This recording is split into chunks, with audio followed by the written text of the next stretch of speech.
अलावा भी इसके अलावा भी ब्लड क्लॉटिंग प्रोटीन होती है, लेकिन जो मेन हमारे पास होती है मेजर ब्लड क्लॉटिंग प्रोटीन और भी है, लेकिन जो मेजर है वो मैं आप लोगों को बता रही हूँ कि वो मेजर फाइब्रिनोजिन है, ठीक है, जो एक्टिवेट होती है। तो जब आपको कोई इंजरी होती है, कुछ भी ऐसा होता है, तो ये एक्टिवेट हो जाती है, एक्टिवेट होकर आपकी जो फाइब्रिनोजिन है उसको फाइब्रिन में कन्वर्ट कर देती है। ये जी हमारे पास क्या है, ब्लड क्लॉटिंग, ठीक है, ब्लड है। अच्छा, एक और चीज मैंने आप लोगों को पीछे बताई थी कि ब्लड क्लॉटिंग डिसऑर्डर्स कौन कौन सी होती हैं। अब ब्लड क्लॉटिंग डिसऑर्डर्स की टेस्ट भी अलग अलग होते हैं, ठीक है, और ब्लड उसको बोलते हैं पीटी। पीटी ऐसा टेस्ट है, पीटी पीटी एक ऐसा टेस्ट है, प्रोथ्रोम्बन टेस्ट।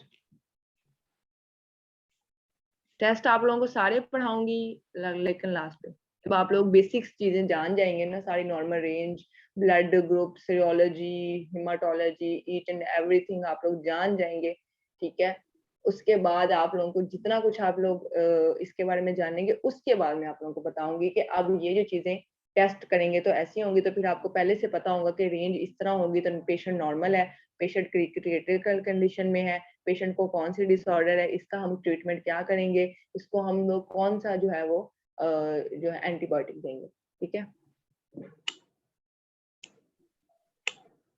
प्रोथ्रोम्बन टेस्ट, ये टेस्ट पता है कब किया जाता है, जब आप लोगों का ऑपरेट करना हो, ठीक है, पेशेंट का, जब हम लोगों ने सर्जरी वगैरह करनी हो, सर्जरी वगैरह, ठीक है, या कुछ भी ऐसा हम लोगों ने करना हो, तब हम लोग पीटी का टेस्ट करवाते हैं, ठीक है। ओके, अब हम लोग ब्लड क्लॉटिंग डिसऑर्डर्स के बारे में पढ़ लेते हैं।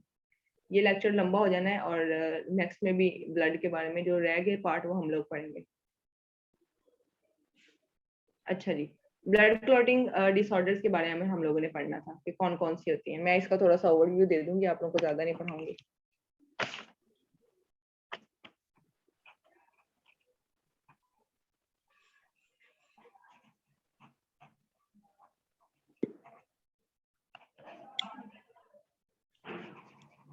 ओके, ब्लड क्लॉटिंग डिसऑर्डर्स को हम लोग एक और नाम से भी जाते हैं, एक और नाम भी हम लोग इसको देंगे, हाइपर,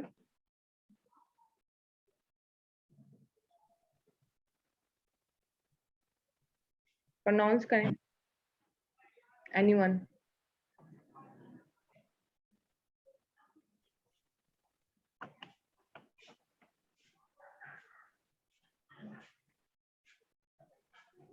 थ्रोम्बोफिलिया भी इसको कहते हैं, जिस तरह मैंने आप लोगों को बताया कि पीटी का टेस्ट हम लोग करते हैं फॉर व्हाट, प्रोथ्रोम्बन टेस्ट के लिए, ठीक है। इसको हम लोग क्लियर नजर नहीं आ हाइपर,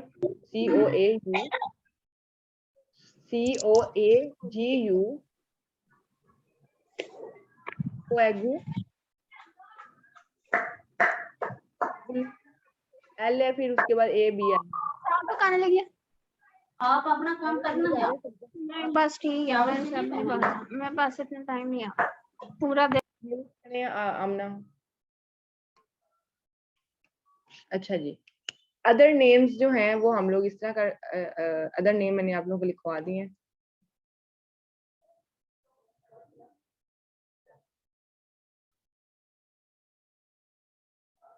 लिख लिया सबने? थ्रोम्बोफिलिया, थ्रोम्बोफिलिया, कोएगुल बोलते हैं वैसे इसको, एबल भी बोल सकते हैं आप लोग, कोएगुल ही बोलते हैं वैसे हम लोग, तो हाइपर कोएगुल बोलते हैं, HC, ठीक है, इसको HC भी हम लोग बोलते हैं, ठीक है। और उसके बाद थ्रोम्बोफिलिया, ये इसके अदर नेम है ब्लड क्लॉटिंग डिसऑर्डर्स के, ठीक है। और इसमें कौन कौन सी, आई थिंक इसको इधर ही स्टॉप कर लें। बस ये आप लोग याद रखें कि जो ब्लड क्लॉटिंग डिसऑर्डर्स हैं उनमें उनके अदर नेम्स क्या हैं और इसके लिए कौन सा टेस्ट किया जाता है, क्योंकि हमारा क्लिनिकल बायोकेमिस्ट्री का है, तो हमने इतना ज्यादा डीप में नहीं जाना, ठीक हो गया। इसके बाद नेक्स्ट लास्ट पे हमारे पास क्या थी, लुकेमिया। अब लुकेमिया जो है ये बेसिकली इसको समझने की जरूरत है, क्योंकि इसका बहुत ज्यादा रोल है। लुकेमिया जो है basically WBC leukaemia.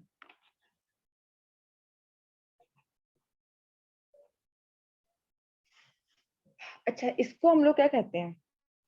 Blood cancer कहते हैं। इसको हम लोग क्या कहते हैं? Cancer of blood.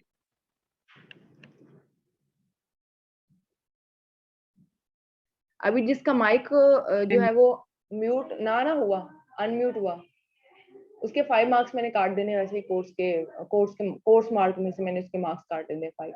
इसका भी माइक अनम्यूट हुआ। इट कॉल्ड ब्लड कैंसर, ठीक है, इसको हम लोग ब्लड कैंसर कहते हैं। और इसका हम लोग अगर देखें तो इसमें बोन मैरो कैंसर भी कहते हैं। बोन मैरो,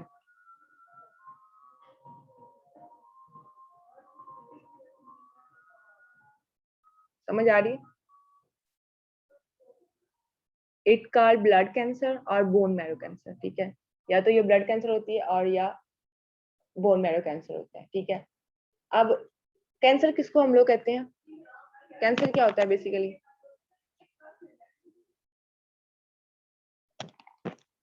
कैंसर जो है वो बेसिकली क्या होती है? Uncontrolled growth of sales.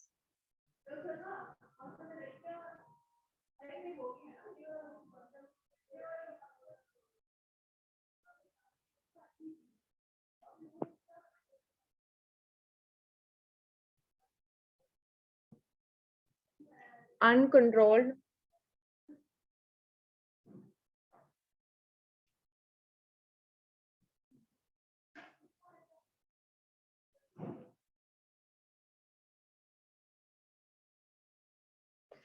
अच्छा जी, कैंसर के बारे में लिख लें, दोबारा मैं रिपीट कर देती हूँ, शायद स्क्रीन आप लोगों को क्लियर नजर ना आए। Uncontrolled growth of abnormal cells. Okay, अब इसमें क्या होता है कि ये जिस्म के किसी भी हिस्से में हो सकता है, आपके ब्लड में भी हो सकता है, बॉडी के किसी भी पार्ट में जैसे हो सकता है, जो आपके सड़े गले हुए या कोई खराब सेल्स होते हैं। जब आपके खराब सेल्स जो होते हैं वो प्रोडक्शन स्टार्ट कर देते हैं, उनकी ग्रोथ शुरू होना शुरू हो जाती है, तो फिर क्या होता है कि वो कैंसर बन जाती है। यानी आप लोग अगर बात करें ट्यूमर्स, ट्यूमर्स जब खराब होती हैं, ठीक है, कहते हैं रसोली हो जाए तो आपको निकलवा देनी चाहिए, क्योंकि बाद में क्या होता है, रसोली जो होती है, जो ट्यूमर होती है, वो बडिंग करना स्टार्ट कर देती है, ठीक है। उससे क्या हो जाती है? अनकंट्रोल प्रोडक्शन स्टार्ट हो जाती है। जैसे ही अनकंट्रोल ग्रोथ और प्रोडक्शन स्टार्ट होती है तो वो कैंसर सेल्स में, कैंसेरियस सेल्स की जो है प्रोडक्शन, वो फिर कैंसर सेल में, कैंसेरियन सेल में जो है वो कन्वर्ट हो जाते हैं, और उनकी अनकंट्रोल ग्रोथ होगी तो डेफिनेटली वो जो है उस जगह पे आपको कैंसर हो जाए। यानी रोटन, गले सड़े हुए जो आपके सेल्स होते हैं, वो उनकी ग्रोथ जो है उसको क्या कहते हैं। और ये बहुत फास्ट होती है। और ये आपकी हड्डियों के अंदर जो आपकी बोन मैरो क्या होता है? गुद्दा होता है हड्डियों का, उसमें भी आप वहां पे भी ये हो सकता है। ये तो जी आ जाती है इसमें। अच्छा, एक और चीज बता देती हूँ कि जो हमारे पास ल्यूकेमिया है, ल्यूकेमिया की डिफरेंट टाइप्स हैं, ठीक है। ल्यूकेमिया में किस टाइप की कैंसर आ जाता है वो मैं आप लोगों को बता देती हूँ। उससे पहले मैं एक चीज आप लोगों को बताती हूँ कि इसके सिम्टम्स क्या हैं। इसमें आप लोगों की बुखार, इन्फेक्शन, ब्लीडिंग, ये चीजें सारी जो है कॉमन कॉमन सिम्टम्स जो है ना, कॉमनली पेशेंट को जो होते हैं वो ये मतलब 2-3 हैं कि जिसमें आप लोगों को ब्लीडिंग होती है, इन्फेक्शन हो जाता है, कोई ना कोई इन्फेक्शन कहीं पे हो जाना, ठीक है, और फीवर वगैरह, इस तरह की जो चीजें हैं ये आप लोगों को होती हैं, ठीक है। अब हम लोग पढ़ लेते हैं कि ल्यूकीमिया जो है उसकी टाइप्स क्या हैं। अच्छा, ल्यूकीमिया एक और चीज मैं आप लोगों को बताती हूँ, इसका मैं आप लोगों को ट्रीटमेंट भी बता देती हूँ, लेकिन ट्रीटमेंट चले रहने दे, बाद में बताएंगे, लेकिन अभी आप लोगों को फिलहाल मैं इसको एलैबोरेट कर दूं। अच्छा जी, ल्यूकीमिया की जो टाइप्स हैं वो अक्यूट भी हैं और क्रॉनिक भी हैं, और बहुत ज्यादा जो है वो खतरनाक है ल्यूकीमिया। अच्छा, इसमें अगर मैं बात करूं,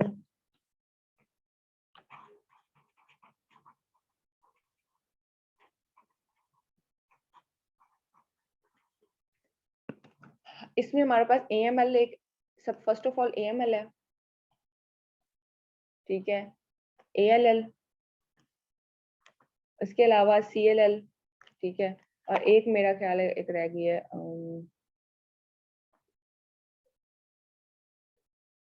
CML। अच्छा, अब ये जो AL है, ये इनको मैं थोड़ा सा आप लोगों को एब्रीवेट करके बता देती हूँ।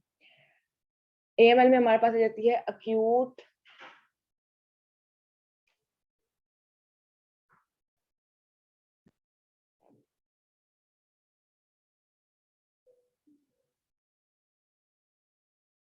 माइलाइड ल्यूकीमिया, ठीक है। उसके बाद हमारे पास ALL है। ALL में हमारे पास आ जाता है अक्यूट लिम्फोसाइटिक अक्यूट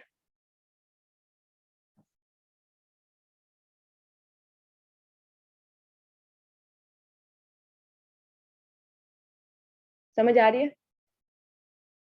ओके। इसके बाद हमारे पास आ जाती है क्रॉनिक CLL लिम्फोसाइटिक, यानी क्रॉनिक से लिम्फोसाइटिक जो हमारे पास। लिम्फोसाइट क्या होता है?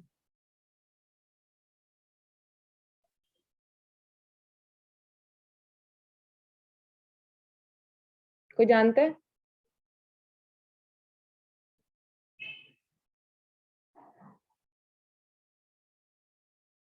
क्वेश्चन है, ठीक है, इसका आंसर आप लोगों ने मुझे देना है। Question number 2,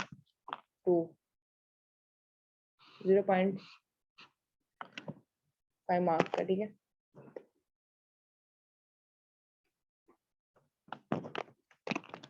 what is lymphocyte या what are lymphocytes? What is lymphocyte या what are lymphocytes? Okay, chronic lymphocytic leukaemia आ गया। एक हमारे पास रह गया था, उसको हम लोग बोल लेते हैं जी क्रॉनिक मेलाइड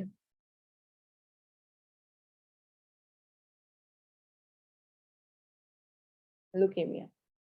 फिर से रिपीट कर देती हूँ, हमारे पास है जी chronic myeloid leukaemia, AML chronic acute myeloid leukaemia, ALL acute lymphocytic leukaemia, CLL chronic lymphocytic leukaemia. ये जी इसकी मेन फोकस अगर करें ना हम लोग, इसकी फर्दर बहुत सारी आ जाएंगी कैंसर की, लेकिन जो मेन है उस पे अगर हम लोग देखें तो देयर आर 4 मेन मेजर जो है हमारे पास ल्यूकीमिया 4 है। अच्छा, अब जो कि किस पे ये मेरी एक और चीज मैं बता देती हूँ कि लिम्फोसाइट पे जो है वो डिपेंड करती है, ठीक है। ये जो 4 आप लोगों की कैंसर की हो गई हैं। अब इसके बाद I think it's enough for today. Leukaemia हो गया। अच्छा, इनफ है या और पढ़ाऊं?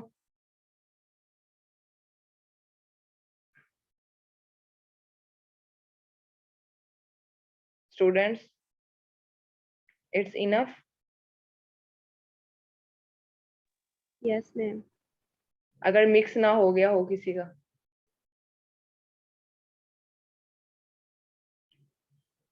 इसलिए नहीं आगे पढ़ा रही कि आप लोगों को मिक्स हो जाना है, मैं दोबारा से रिपीट कर रही हूँ ताकि आप लोगों को समझ आए। सबसे पहले हमने हीमाटोलॉजी पढ़ा, आज हम हीमाटोलॉजी पढ़ रहे हैं, नेक्स्ट लेक्चर में भी हीमाटोलॉजी पढ़ेंगे। एक्स्ट्रा 2 लेक्चर और भी दूंगी, उसमें भी मैं आप लोगों को कंप्लीट करवाऊंगी क्योंकि लेक्चर्स कम है और कोर्स ज्यादा है। अच्छा, हमारे पास हीमाटोलॉजी है, स्टडी ऑफ ब्लड डिसऑर्डर्स कहते हैं। कंपोनेंट्स मैंने आप लोगों को असाइनमेंट दे दी है, ठीक है, ताकि हम लोग आगे प्रोसीड कर सकें, यहीं पे ना रुके रहें क्योंकि हमने ज्यादा पढ़ना है। ये जो आपका काम था, जो समझाने वाला नहीं था, वो आप लोग खुद से पढ़ सकते हैं, याद भी करेंगे और आपका क्विज होगा। ओके, उसके बाद हमने CBC पढ़ा। CBC में मैंने एक बताया कि ESR का टेस्ट भी होता है जिसका एब्रीवेशन है हमारे पास एरिथ्रोसाइट सेडिमेंटेशन रेट। ये टेस्ट किस लिए किया जाता है, क्यों किया जाता है, कब किया जाता है, कैसे किया जाता है, ये इंशाल्लाह नेक्स्ट लेक्चर में आपको डिटेल से बताऊंगी। उसके बाद मैंने बताया कि व्हाट इज हीमाटोलॉजी, बेसिकली डायग्नोज। अब हीमाटोलॉजी में हम लोग एनीमिया को डिस्कस करते हैं। एनीमिया के अंदर थैलेसीमिया आ जाता है, ब्लड इन्फेक्शन आ जाती है। उसके अलावा हमारे पास हीमोफीलिया है, थैलेसीमिया, ब्लड क्लॉटिंग डिसऑर्डर और ल्यूकीमिया आ जाती है। उसके बाद मैंने आप लोगों को बताया कि जो हमारे पास एनीमिया है वो बेसिकली आयरन डेफिशिएंसी होती है, और ये वो कंडीशन है जिसमें एक पर्सन की बॉडी के अंदर ब्लड जो होता है वो इनफ इनफ ब्लड नहीं होता, यानी आपके जो ब्लड सेल्स होते हैं या फिर आपके जो ब्लड सेल्स होते हैं वो ऑक्सीजन कैरी नहीं करते टिश्यूज में ऑक्सीजन को कैरी नहीं करते। तो वो कौन सी कंडीशन होती है? एनीमिया। एनीमिया कंडीशन एक ऐसी भी है जिसको हम थैलेसीमिया कहते हैं। थैलेसीमिया ब्लड, थैलेसीमिया भी एक एनीमिया की कंडीशन है। इसकी सब सब क्लास कह लें या सब डिसऑर्डर कह लें, ठीक है। उसके बाद हमारे पास सिम्टम्स आ जाते हैं। सिम्टम्स जो हैं उसमें हमारे पास मसल फटीग और लेस स्लीप और मोर स्लीप, इस तरह की भूख का बिल्कुल खत्म हो जाना, मसल्स पेन होना, और ये शोल्डर मसल्स, लेग मसल्स, आपकी बॉडी के जितने भी मसल्स हैं वो पेन करते हैं, और मसल्स जो है ना वो स्ट्रेच हो जाते हैं इस तरह, मतलब ये आपकी एनीमिया कंडीशन हो जाती है। और बॉडी बड़ी दुबली पतली हो जाती है, ठीक है। सम टाइम कुछ लोग ऐसे होते हैं जो दुबले पतले होते भी हैं लेकिन उनको कोई एनीमिया कंडीशन नहीं होती।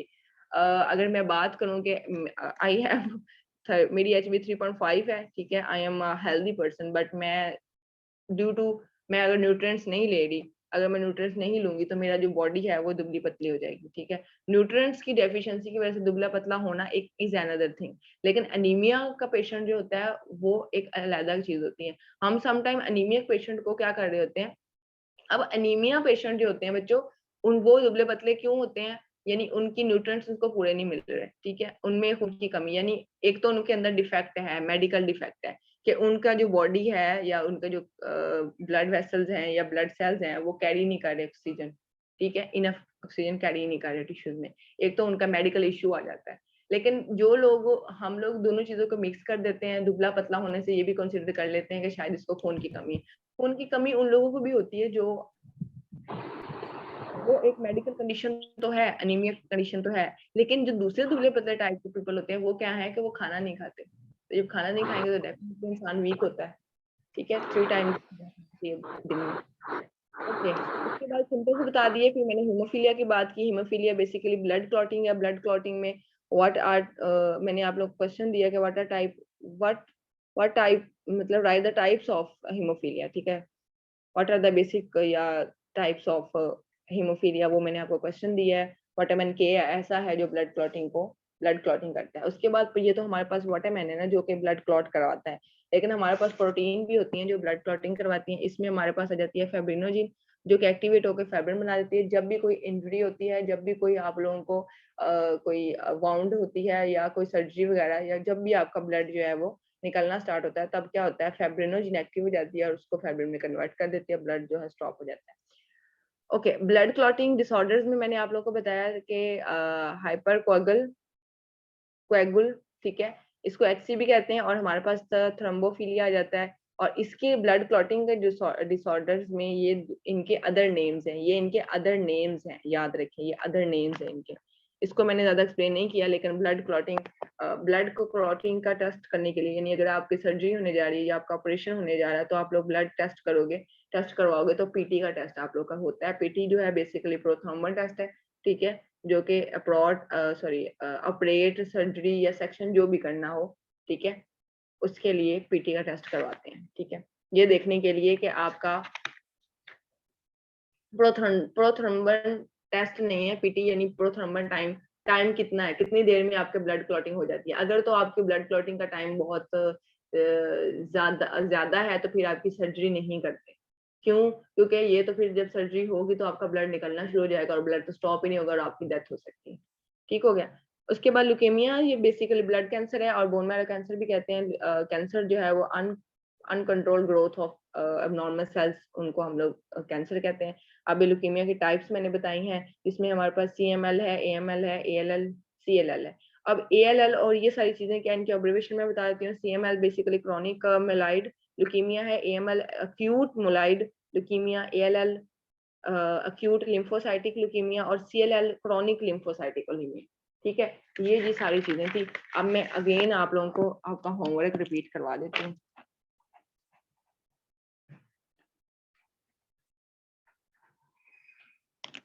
अच्छा जी, इसमें असाइनमेंट नंबर 2,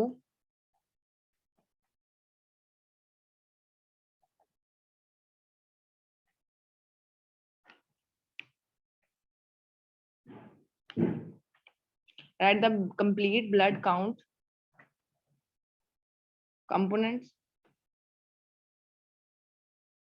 ठीक है, और एंड इनके नेम, कंपोनेंट नेम और and there normal ranges.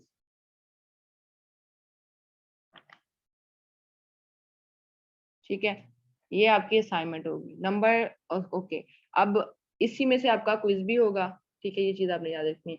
Question मैंने दिया, question number 1, question short question 1.5 marks के। सबसे पहला क्वेश्चन क्या था?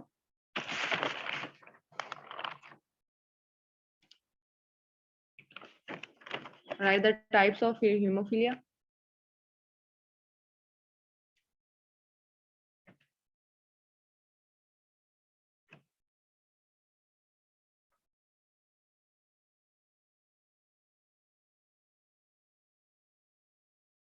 ठीक है, नंबर टू क्वेश्चन था what is lymphocyte.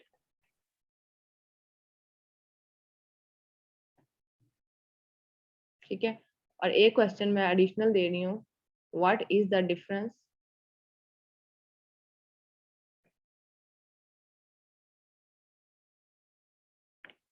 Between disease and disorder.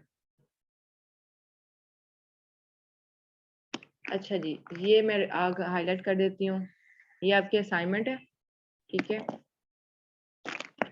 और ये आपके क्वेश्चंस हैं, 0.5 मार्क्स के ये सारे क्वेश्चंस हैं, ठीक है, और ये आपके क्वेश्चंस हैं। Got it? ये आपका सबमिट करवा देने। ये आप लोग क्वेश्चन तो सबमिट करवा सकते हैं क्योंकि क्वेश्चन 1 लाइन का क्वेश्चन है। असाइनमेंट आप लोग आखिर पे भी सबमिट करवा सकते हैं, आपके पास टाइम है असाइनमेंट का, इजीली होके करें, लेकिन बिफोर 5th लेक्चर आप लोग ये करवा दें, 4th 5th लेक्चर से पहले आप लोग करवा दें, क्योंकि 6th लेक्चर में आप लोगों का क्विज होना है। 6th लेक्चर से पहले पहले आप लोगों ने ये सबमिट करवा देनी है, और ये क्वेश्चन तो आप लोगों ने डेली बेसिस पे करनी है। नेक्स्ट लेक्चर में क्वेश्चन आने चाहिए आप लोगों को। मैं माइक आप लोगों का अनम्यूट करवा के तो जो है वो जी ठीक है।